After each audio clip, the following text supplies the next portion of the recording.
தென்னாடுடைய சிவனே போற்றி, எந்நாட்டவருக்கும் இறைவா போற்றி.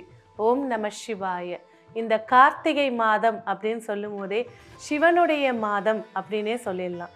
ஒரே வார்த்தையில் சிவனுடைய அம்சங்கள் அத்தனையும் கொண்டாடப்படக்கூடியது தான் இந்த கார்த்திகை மாதம். சிவபெருமானுடைய 19 அவதாரங்களில் ஒரு அவதாரமான அக்னி ரூபமான அவதாரமும் அர்த்தநாரீஸ்வர அவதாரமும் நடைபெற்றது இந்த கார்த்திகை மாதம் தான். ஸோ அதுலேயும் நம்ம எல்லாருக்குமே தெரிஞ்ச விஷயம் கார்த்திகை தீபம். திருவண்ணாமலையில் மிக பிரசித்தியான 10 நாட்கள் திருவிழா நடக்கக்கூடியது தான் இந்த கார்த்திகை தீபம். கடைசி நாளான இந்த பௌர்ணமி, கார்த்திகை மாதத்தில் வரக்கூடிய பௌர்ணமி அன்னைக்கு தீபத்தை ஏற்றி அக்னி ரூபன அக்னி சாட்சியாக பார்க்கக்கூடிய காட்சி தான் திருவண்ணாமலையில் இருக்கக்கூடிய தீபங்கள், கார்த்திகை தீபம்.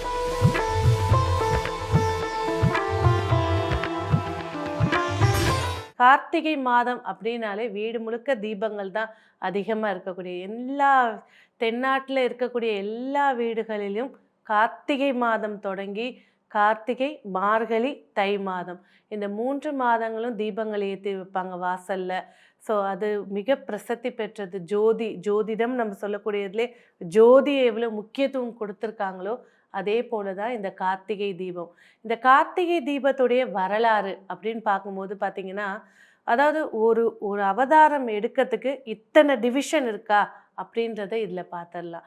ஸோ எல்லாருக்கும் தெரிஞ்ச ஒரே கதை என்ன, சிவபெருமானிடம் போயிட்டு பிரம்மாவும் விஷ்ணுவும் யார் பெரியவர்கள் அப்படின்னு சொல்லி போய் அணுகிறாங்க. அப்போ சிவபெருமான் சொல்கிறாரு, என்னுடைய திருமுடியை யார் பார்க்குறாங்களோ, திரு அடி சொல்லக்கூடிய பாதத்தை யார் முதல்ல பார்த்துட்டு வராங்களோ அவர்கள் பெரியவர்கள் வச்சுக்கலாம் அப்படின்னு சொல்கிறாங்க. அப்போதான் சிவபெருமான் அக்னி ரூபமான மிகப்பெரிய விஸ்வரூப காட்சி அளிக்கிறாரு. இதில் இருக்கக்கூடிய இன்னொரு அவதாரம் என்னன்னா, பெருமாள் வராக ரூபம் எடுத்து திரு அடி தேடி போகிறாரு. பிரம்மா அன்னம் அவதாரம் எடுத்து திருமுடியை தேடி போகிறாரு. 2 பேரும் பயணிக்கிறது ரொம்ப நேரம் ஆகுது, காண முடியல. விஷ்ணு பகவான் ஒத்துக்கிறாரு, என்னால் உங்களுடைய திருப்பாதத்தை பார்க்க முடியல, ஆனால் எல்லாரும் சமமானவங்க அப்படின்ற ஒரு விஷயத்த புரிஞ்சிக்க முடியுதுன்னு சொல்கிறாங்க. அவருடைய பயணத்தில் போயிட்டு இருக்கும்போது தாளம்பூ விழுந்துருது சிவனுடைய திருமுடியிலேருந்து. அந்த தாளம்பூவை பொய் சாட்சி சொன்னதாகவும், நான் உங்களோட திருமுடி பார்த்துட்டேன் அப்படின்னு சொல்லிட்டதாகவும், அதற்கு சிவபெருமான் பொய்யை கண்டுபிடிச்சதுனால பிரம்மாவுக்கு பூலோகத்தில் கோவில்கள் கிடையாது, வழிபடத்துக்கான கோவில்கள் இருக்காதுன்னு சொன்னதாகவும், அந்த தாளம்பூ பொய் சொன்னதுனால சிவ பூஜையில் தாளம்பூவை சேர்க்க மாட்டாங்க. இதுதான் இந்த ரூபத்துடைய காட்சி. இதிலே இன்னொன்று பார்த்தீங்கன்னாக்கா, இன்னொரு டிவிஷனில் நீங்கள் பார்க்கும்போது பார்த்தீங்கன்னாக்கா, நம்ம தீபாவளி அன்னைக்கு சொன்னோம் கேதார கௌரி விரதம். பார்வதி சிவனை போய் அடையணும் அப்படின்றதுக்காக அவர் எடுத்த விரதம். அப்போ அந்த விரதம் எடுக்கும்போது சிவன் காட்சி கொடுக்கும்போது, நான் உங்களோட ஐக்கியமாகணும் அப்படிங்கிறது தான், சரிபாதியாக ஐக்கியமாகணும் அப்படின்னு கேட்டதோட இதுதான் இந்த கார்த்திகை தீபத்தன்னைக்கு மலைக்கு வந்த பார்வதி அசிரீதியாக இடதுபுறம் சுத்திவார் சொல்லி அந்த கிரிவல பாதை அவர் இடதுபுறம் சுற்றி சிவபெருமான சரிபாதியாக சிவசக்தி ஐக்கியம் நடந்தது இந்த ஒரு டிவிஷனில். 3வது டிவிஷன் எல்லாருக்குமே தெரிஞ்ச விஷயம், அதாவது முருகப்பெருமானுடைய அவதாரம். அதாவது நம்மளுக்கு என்ன, வைகாசி மாதம் விசாக நட்சத்திரத்தில் முருகர் பிறந்தார், கார்த்திகை பெண்கள் எடுத்து வளர்த்தாங்க, இதெல்லாம் நம்மளுக்கு தெரியும். ஆனால் சிவபெருமானுடைய உடம்பில் இருந்து அந்த அக்னி ஜுவாலையாக 6 ஜுவாலைகள் விழுந்தது இந்த சரவண பொய்கையில். அந்த சரவண பொய்கையில் விழுந்த 6 பிள்ளைகளை எடுத்து வளர்த்தவங்க கார்த்திகை பெண்கள்.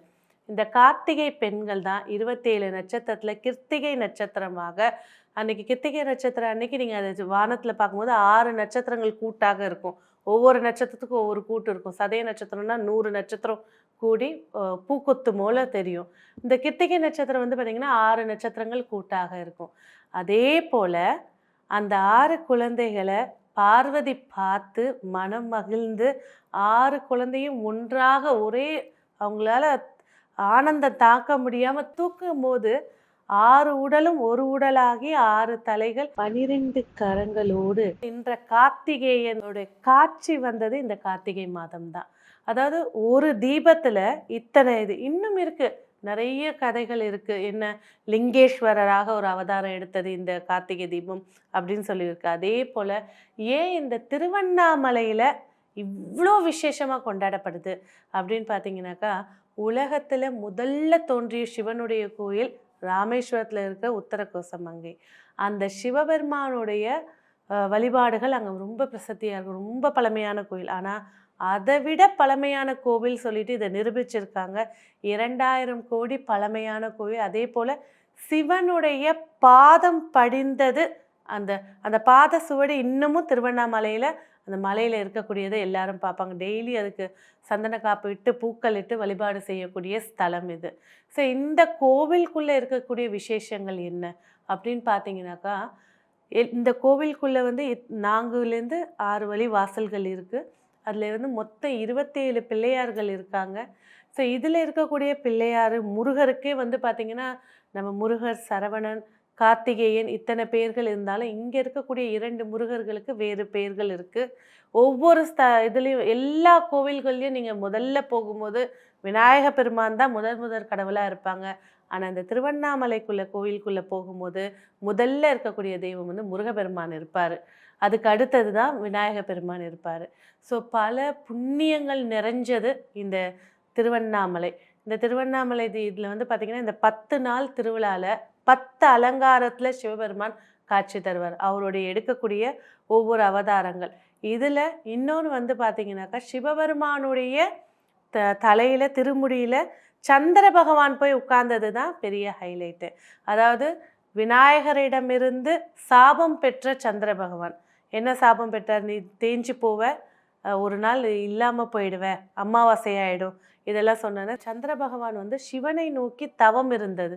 குஜராத்தில் இருக்கக்கூடிய ஒரு ஜோதிட லிங்கத்தில் ஒரு லிங்கம் அப்படின்றது வந்து பார்த்திங்கனாக்கா லிங்கேஸ்வரர். அதில் வந்து சிவபெருமானுடைய தலையில் சூடிக்கொள்றதுக்காக இந்த தவம் அங்கே தான் இருக்கக்கூடியது. அப்போ ஒரு ஜாதகத்தில் சந்திரனால் ஏற்படக்கூடிய தோஷங்கள், பொதுப்படையாக சொல்லணும்னா சந்திராஷ்டமம். அடுத்தது வந்து சந்திரனால் ஏற்படக்கூடிய மனம் சார்ந்த பிரச்சனைகள், அது எல்லாத்துக்கும் தீர்வு கிடைக்கக்கூடியது இந்த திருவண்ணாமலை தான். முக்தி ஸ்தலம், அக்னி ஸ்தலம் சொல்லக்கூடியது. பஞ்சபூத தத்துவத்தில் அக்னி ஸ்தலமாக கொண்டது திருவண்ணாமலை. இங்கே இருக்கக்கூடிய தீபங்கள் மிக சிறப்பு. இன்னமும் வந்து பார்த்திங்கன்னா, ஒரு இனத்தினர் மீனவ குலத்தில் இருக்கக்கூடிய பரத்வாஜர் இனத்தினர் தான் இந்த அக்னி தீபத்தை ஏற்றிட்டு இருக்காங்க. 3000 டன் நெய்யும் 1000 அடி அந்த காடா துணியை திரியா திரிச்சு அவங்க வழக்கத்தில் போய் அவங்க போய் தீபம் ஏற்றுவாங்க. அந்த தீபம் ஏற்றின பிறகு அர்த்தநாரீஸ்வரரோட தரிசனம், அதாவது 365 நாளில் அந்த ஒரு நாள் மட்டும்தான் அர்த்தநாரீஸ்வரரோட சிலை வந்து திருவண்ணாமலை கோவிலேருந்து வெளியில் வரும். 2 நிமிஷம்தான் இருக்கும், திரும்ப உள்ளே போய் வச்சுடுவாங்க. அந்த காட்சி தீபம் ஏற்றின உடனே சிவசக்தி ஐக்கியமும் அங்கே இருக்கும்.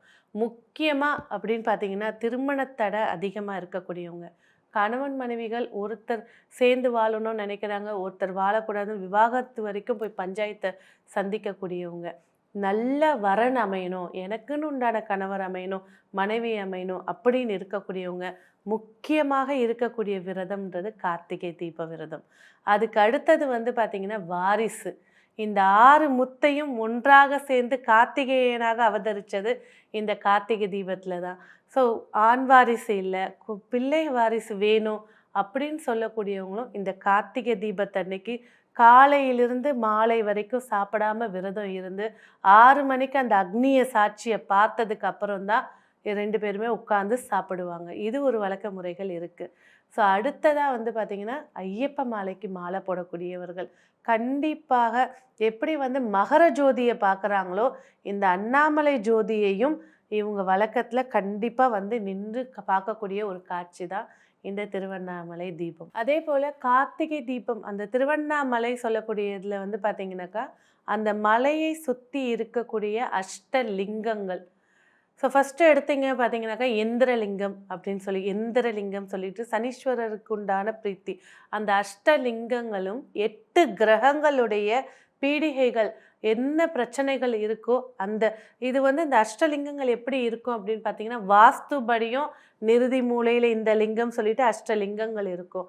அந்த கிரிவலம் போறதுக்கான முதல் விஷயமே ஜாதகத்துல இருக்கக்கூடிய கிரகங்களோட பீடிகைகளா இருந்தாலும் சரி, தோஷங்களா இருந்தாலும் சரி, தசாபுத்தி ஏற்படக்கூடிய கண்ட பிரச்சனைகளா இருந்தாலும் சரி, யாரா இருந்தாலும் கஷ்டம் சொல்லிட்டு மன வெறுத்து அந்த மலையை போய் சிவனை முழுசா நம்பி அந்த பௌர்ணமி அன்னைக்கு கிரிவலம் வரும்போது கண்டிப்பாக அந்த பிரச்சனையோட வீரியம் குறைஞ்சி அவர்களுக்கு சிவனுடைய காட்சி கண்டிப்பாக கிடைக்கும். இன்னமும் எத்தனை பேர்கள் வந்து கேட்டிங்கனாலும் சரி, அரூபமாக ரிஷிகளும் முனிகளும் சிவபெருமானும் காட்சி தரக்கூடிய ஒரு கோவில், பல ரகசியங்கள் அடைந்த கோவில் அப்படின்னாக்கா திருவண்ணாமலை. நம்ம சிதம்பர ரகசியம்னு பேசிகிட்டு இருக்கோம், அங்கே இருக்கக்கூடிய ஆபரணங்களை ரகசியமாக சொல்லியிருப்பாங்க. ஆனால் இந்த திருவண்ணாமலையில் இருக்கக்கூடிய ரகசியங்கள் பல கோடி இருக்குங்க. அதாவது நவகிரகத்துக்கு தலைவனே சூரிய பகவான் தான். அந்த சூரிய பகவானுடைய அதிதேவதை அப்படிங்கிறது வந்து பார்த்திங்கன்னா சிவபெருமான். அந்த சிவனுடைய முழு ரூபமாக இருக்கக்கூடிய ஒரு ஸ்தலம் தான் திருவண்ணாமலை. ஸோ எப்போல்லாம் உங்களுக்கு அதுலேயும் வந்து பார்த்திங்கன்னா இன்னும் குறிப்பாக சொல்லணுன்னாக்கா, நீங்கள் பிறந்த மாதத்தில் ஒரு ஜாதகர் பிறந்த மாதத்தில் வரக்கூடிய பௌர்ணமி அன்னைக்கு இந்த கிரிவலம் போய் வலம் வரும்போது அந்த வருடம் முழுவதும் அந்த வயது முழுவதும் ஆனந்தத்தையும் வெற்றியையும் மகிழ்ச்சியையும் கண்டிப்பாக பார்க்கலாம். நன்றி.